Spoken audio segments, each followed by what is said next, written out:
ఆంధ్రప్రదేశ్లో లిక్కర్ కేసుల్లో కీలక పరిణామం చోటు చేసుకుంది. వైఎస్ఆర్సీపీ పార్టీని టార్గెట్గా చేస్తూ అడుగులు వేస్తున్న కూటమి సర్కార్కు తొలిసారిగా లిక్కర్ కేసులో భారీ ఎదురు దెబ్బ తగిలింది కోర్టు నుంచి కూడా. తాజాగా లిక్కర్ కేసులో బాలాజీ, గోవిందప్ప అలాగే కృష్ణమోహన్ రెడ్డి, ధనుంజయ రెడ్డిలకు డిఫాల్ట్ బెయిల్ మంజూరు చేస్తూ ఏసీబీ కోర్టు సంచలన వ్యాఖ్యలు కూడా చేసింది. ఇప్పుడు కోర్టు చేసిన వ్యాఖ్యలు కూడా పెద్ద చర్చానీయాంశంగా మారాయి. ఈ వ్యాఖ్యలతో సిట్ దర్యాప్తు ఆంధ్రప్రదేశ్ కూటమి సర్కార్ పర్యవేక్షణలో ఎలా నడుస్తుందనేది కూడా ఇక్కడ పరోక్షకంగా బయటపడిపోయింది. నిందితులు 90 రోజులు దాటాక డిఫాల్ట్ బెయిల్ పిటిషన్ చేసుకోవాల్సిన పరిస్థితి వస్తుంది.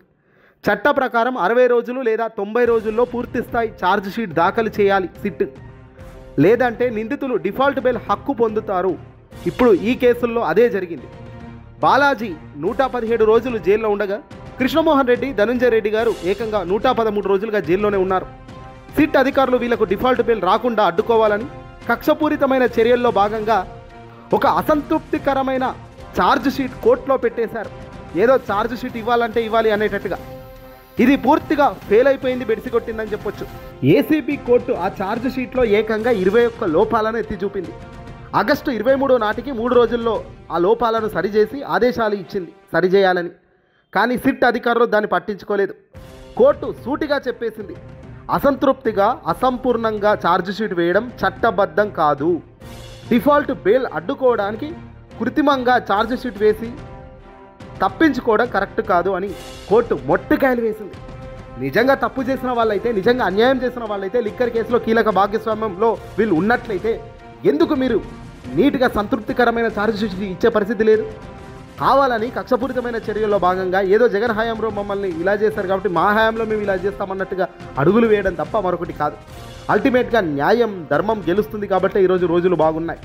ఈరోజు గోవిందప్ప, బాలాజీ గారికి అలాగే కృష్ణమోహన్ రెడ్డి, ధనంజయ రెడ్డిలకు బెయిల్ వచ్చింది.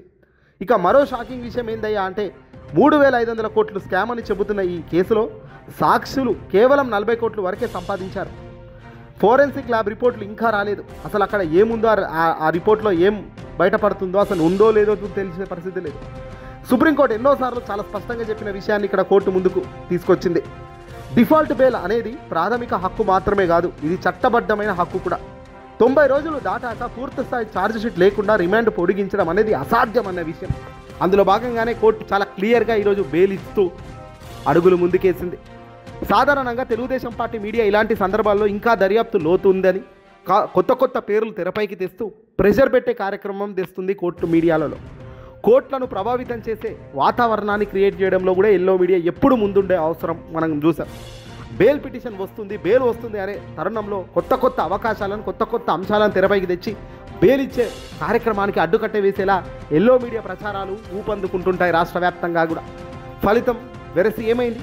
నిందితులపై పూర్తి ఛార్జ్ షీట్ లేకుండా రిమాండ్ కొనసాగించలేమని, కాబట్టి డిఫాల్ట్ బెయిల్ అనేది ఖచ్చితంగా ఇస్తున్నామంటూ డిఫాల్ట్ బెయిల్ మంజూరు చేస్తూ వాళ్ళను గ్రీన్ సిగ్నల్ ఇచ్చి బయటికి పంపారు. ఇక్కడ కూడా ఓ తతంగమే. మద్యం కేసుల్లో రిటైర్డ్కి సంబంధించిన అధికారులు వీళ్ళంతా కూడా మరి వీళ్ళను బయటకు పంపించే కార్యక్రమంలో జైలు అధికారులు ఇక్కడ ఓవర్ యాక్షన్ చేశారు. 3 విడుదల ప్రక్రియను అధికారులు ఉద్దేశపూర్వకంగా ఆలస్యం చేశారట.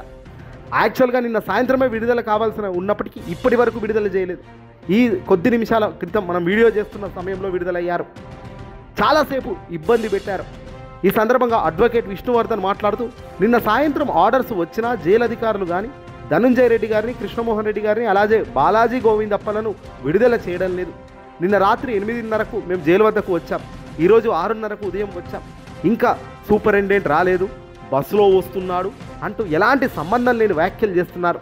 వీటివన్నిటి వల్ల ఆధారం వల్ల ఒకటి అయితే అర్థమవుతుంది, కక్షపూరిత చర్యలు కావాలని ఇబ్బంది పెట్టడం తప్ప మరొకటి కావు. ఇవేవి కూడా కోర్టులలో ఎక్కువ రోజులు నడిచేవి కావు. వీళ్ళంటే ఇక్కడ అరెస్టు చేసిన వాళ్ళనే ఛార్జ్ షీట్ చూపించే ప్రయత్నం లేదు. అసలు ఎక్కడ జగన్ పేరు లేని, జగన్కు సంబంధం లేని దాంట్లో జగన్ అరెస్ట్ చేస్తారన్న వార్తలు చాలాసార్లు చూస్తాం. ఇంకా ఆలోచించండి మీరే.